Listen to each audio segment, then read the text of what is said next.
Hello guys! Welcome to my channel.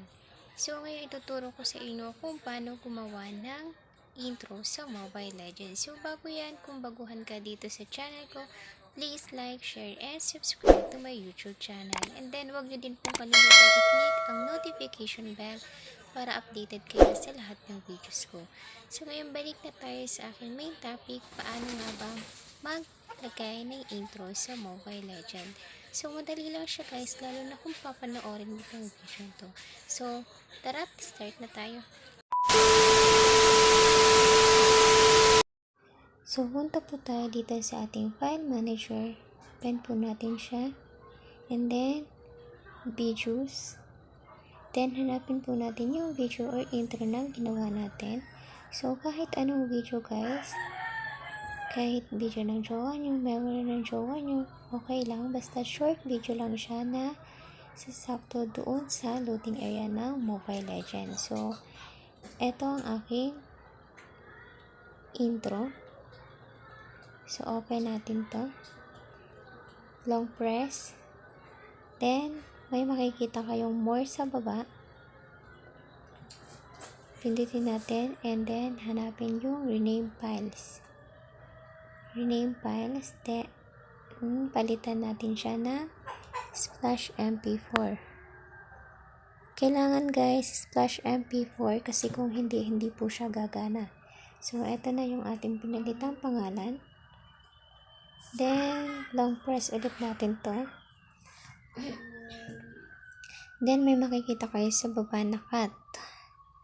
Pindutin po ulit natin to. Then Android. Click Android.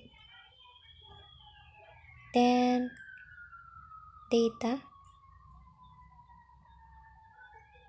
Then hanapin natin yung com.mobile.legend kasi dun po natin siya ilalagay sa Mobile Legend. So com.mobile.legend, hanapin po natin siya. com.mobile.legend. So eto po, nakita ko na. Click natin. Then files. Then Dragon 17.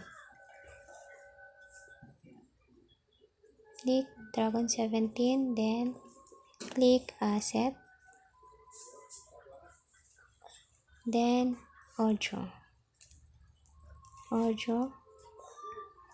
Then Android ulit.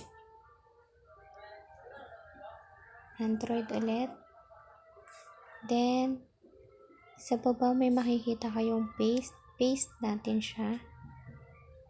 Yes, so eto na yung ating Splash MP4.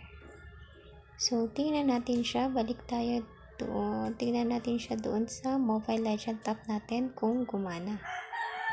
So balik tayo,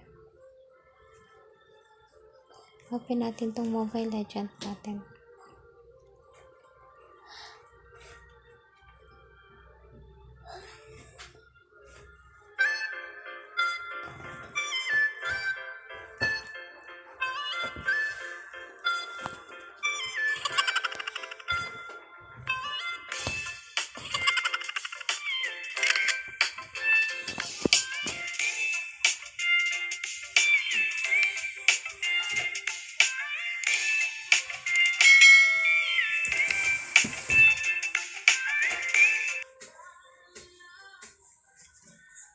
So, ayan guys, gumana siya doon sa Mobile Legend natin.